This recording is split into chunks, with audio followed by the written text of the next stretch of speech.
Hello, welcome back to the Virginia School of Traditional Arts. Today we're going to talk to you about reverse engineering. This is when you see a picture or an item somewhere that you are inspired to try to make, and there's no plans for it or there's no measurements on it. Today we're going to discuss making this picnic table.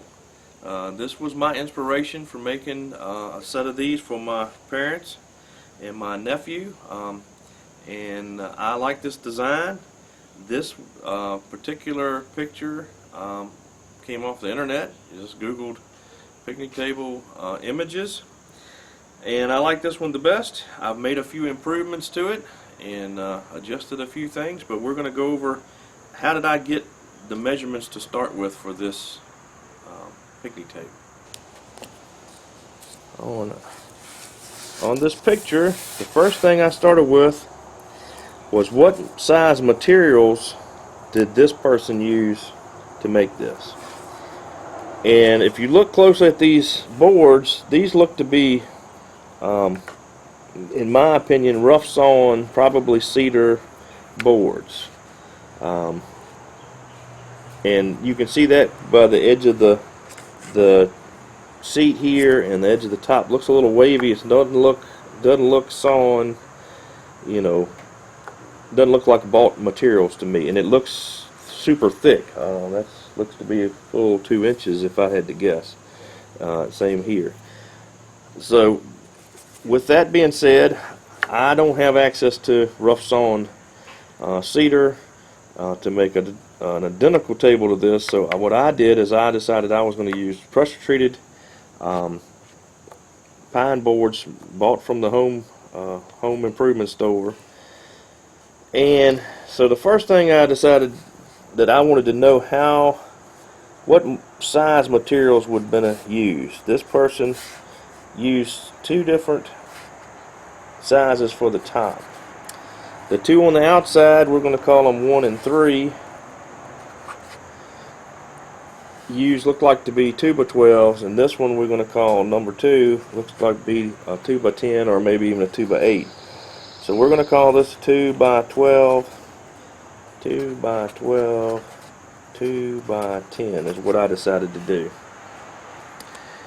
And with your lumber, 2x12 is a nominal measurement. It's not the actual measurement. It's actually like 11 1/8 or 11 1/4, something like that, when you buy it. I decided to make mine 8 foot long, which this one looks to be, if I had to guess a length, it would be 8 foot long. Okay, and we'll put our little inch marks on this one. That'll help.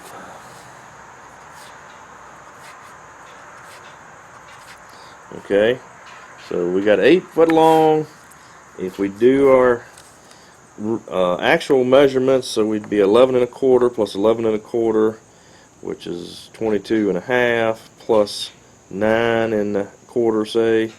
So it would be 22 1/2, 22 3/4, 31 3/4 for our total width here, is the way I figured it. 31 3/4. And I probably just made it 32, to be honest with you. That wouldn't have made a big difference to me with what we're doing here. And then the tricky part of this picnic table, and while we're on this flat boards, I decided we were going to use, these look like 2x12s, but I think that's overkill for our seat. We use 2x10s is what I was using, okay, on both sides. And so with those measurements there, we can determine the measurement for this leg brace, or the leg brace and the seat leg brace, I guess, this curved part here. And how do you determine that? Well, it's got a pretty good curve in it, so I'm going to say initially it was a 2x12, and I'm just going to draw that in here as a dotted line. It was straight here, and it was straight here, and it was straight across here like that. And my picture's not showing up very good, but you start out with a square board, of course, and then they would trace in this. Now, how do we determine the length? we take our known measurements, our actual measurements for our seat, 9 1/4, and 9 1/4, so that's 18 1/2, plus our, say 32, so that would be 40, 50 1/2. And then on a picnic table, when you cast this line down, there should be a space between the corner or the edge of your seat and the edge of your table. I chose to make that about 4 inches.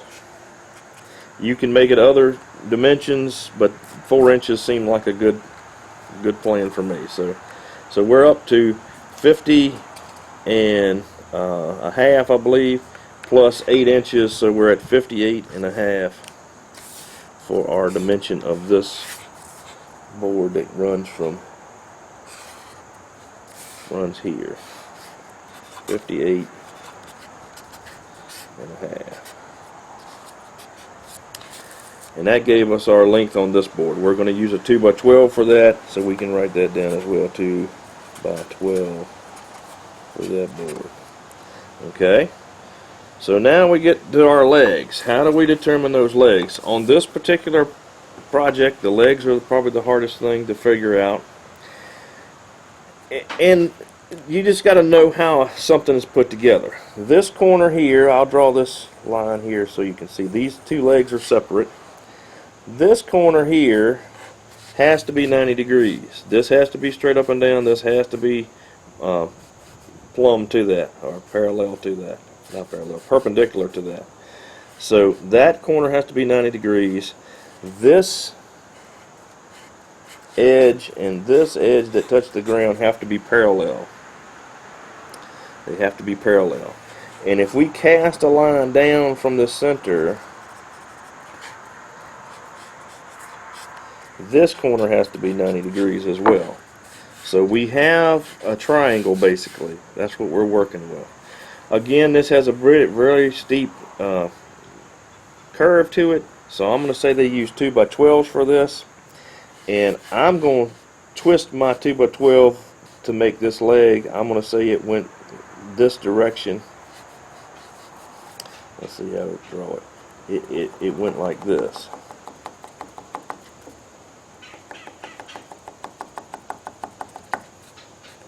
Very many dots. And we went up here and it cuts off that way. So we're starting with a parallelogram. I'm going to guess, I just put a measurement on this. I guess this would look to be 30 degrees, maybe a little more than 30 degrees for this angle here. I'm going to call it 30 degrees. And that's a starting point. So then the idea with this is to come up with patterns that equate these measurements. You can figure out this length here from this corner to that corner by using a squared plus b squared equals c squared, this being c squared.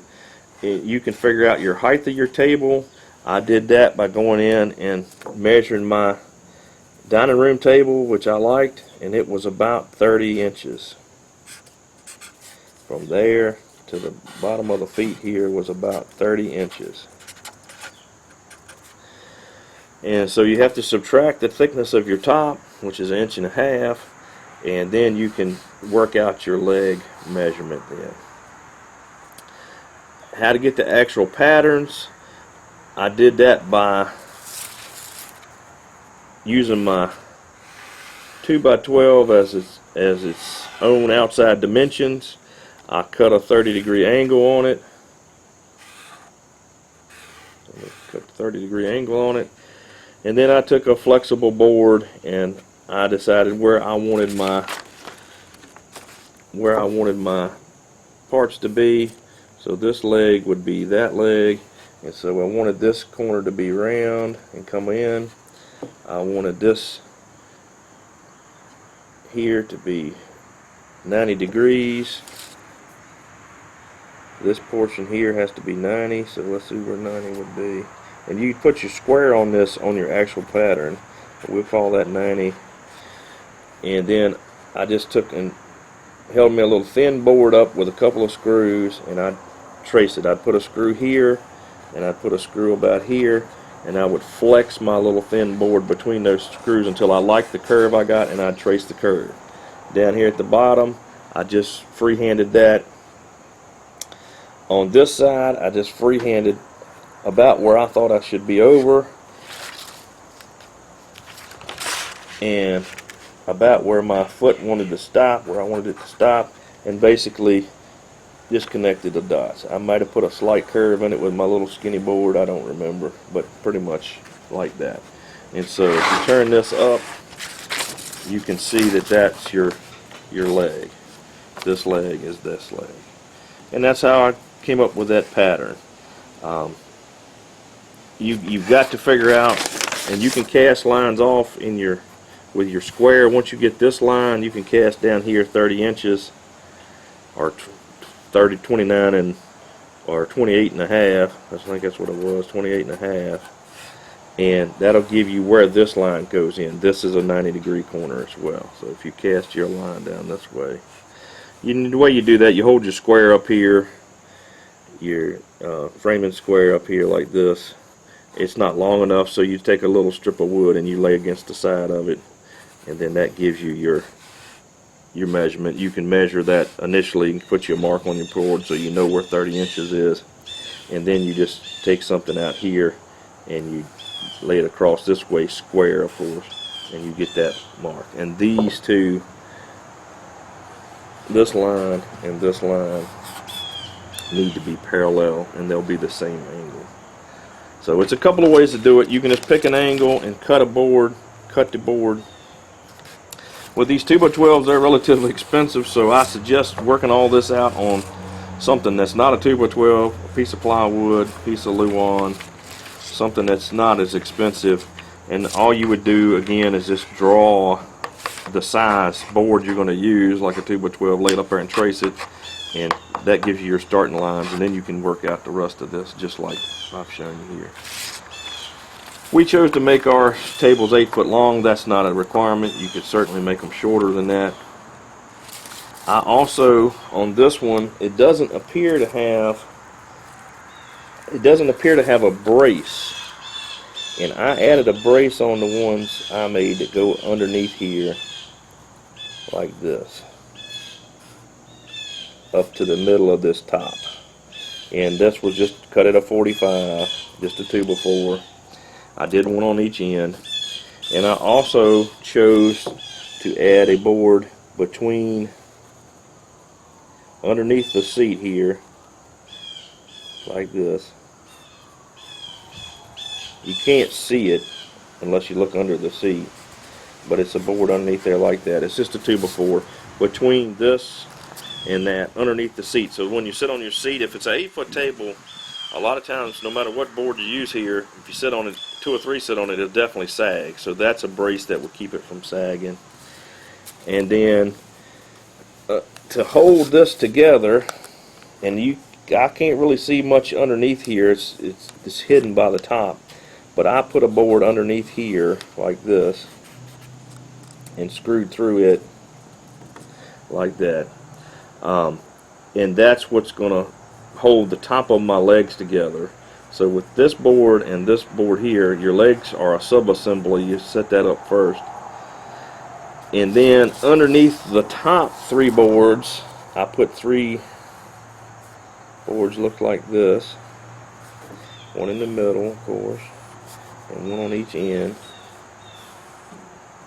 And the middle ain't very much in the middle, but you put 2x4s underneath that. I cut them at a little bit of an angle, so when you stick your hand or your leg underneath there, it doesn't jam you, so it's cut at an angle like that.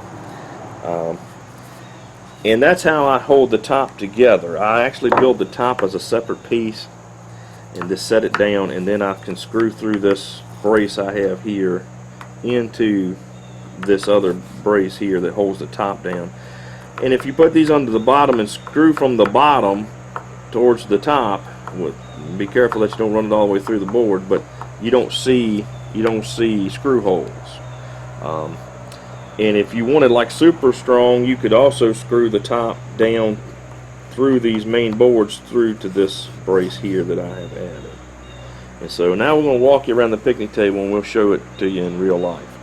Like I said, I started only with this picture. I sat down and did this very thing myself just a few days ago. Figured out what I wanted, and so we built a couple of these picnic tables. And so I'm going to walk you around and let you see it. Alright, as you can see, this is our leg sub-assembly. We got the two legs, we've got the seat leg brace, I call it, and I've added this board on. This was not on the original picture, but where these grains of this wood is short, like right here, that could be a problem for us if people get this table and start trying to drag it around and slide it like most people try to do a picnic table. They won't pick it up. You can bust this little corner off. So I added this 2x4 on, so if they're sliding it, they're sliding on this.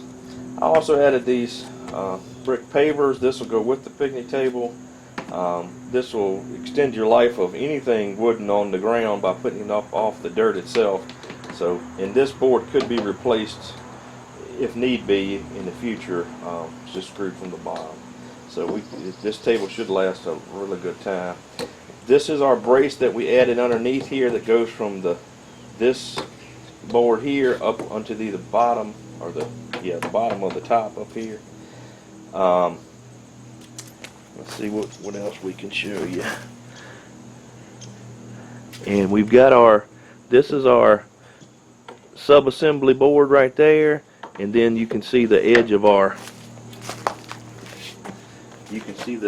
the sub-assembly board right there. That screws to the top of these legs, along with this board, and that's all one. You put that together first, and then this board, you can see our angle cut. All of these have an angle cut, so you're not jamming your leg or your hand or whatever into that sharp corner.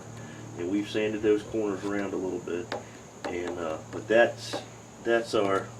We have 3 of these, one on each end and one in the middle, and that's what holds our tabletop together. So there's a couple of screws through this board this way.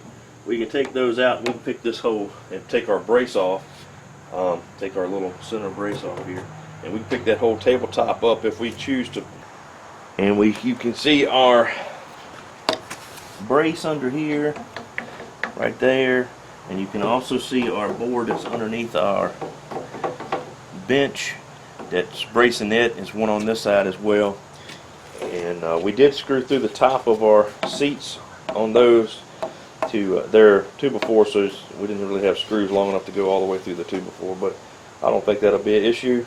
But we did screw those down in the middle, so when you sit on this, there's no give to that seat. It doesn't sag down in the middle, no matter how many people you put on it. It's always a little pet peeve of mine.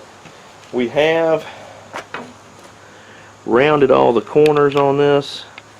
All of these corners here have been rounded with a router and then sanded a little bit. If you let we use pressure treated pine, if we let that set up for a month or 6 weeks before we make our tables, it dries out. A lot of that moisture goes away. Your router will work a lot better on it. The one on the other side here was let dry for that length of time, and the router worked a lot better. This one was a lot more wet when we actually routed it, and it was a little more problem when we had to sand a little bit more on it because it wanted to pick up the grain of the wood. Seeing it was wet still. But I hope this has helped you with how to reverse engineer a project. It doesn't have to be a picnic table; it can be anything. Some things work better to reverse engineer if you go to eBay. Lots of times, if you find something on eBay that you would like to build, they will give you the dimensions in the description. A lot of the catalogs, if it's a piece of furniture or a table or something, a lot of the catalogs or on the internet, they give you really good dimensions, and from that you can reverse engineer most anything. Lots of people will give you free plans. I don't generally use plans. I generally do this process if I want to build something. I like to not copy somebody's work exactly. I like to use my own imagination and my own intellect to make it my project and not necessarily just an identical copy of someone else's work. Hope this helped you. If you like this video, like and subscribe. If you'd like to take a class here at the Virginia School of Traditional Arts, love to have you.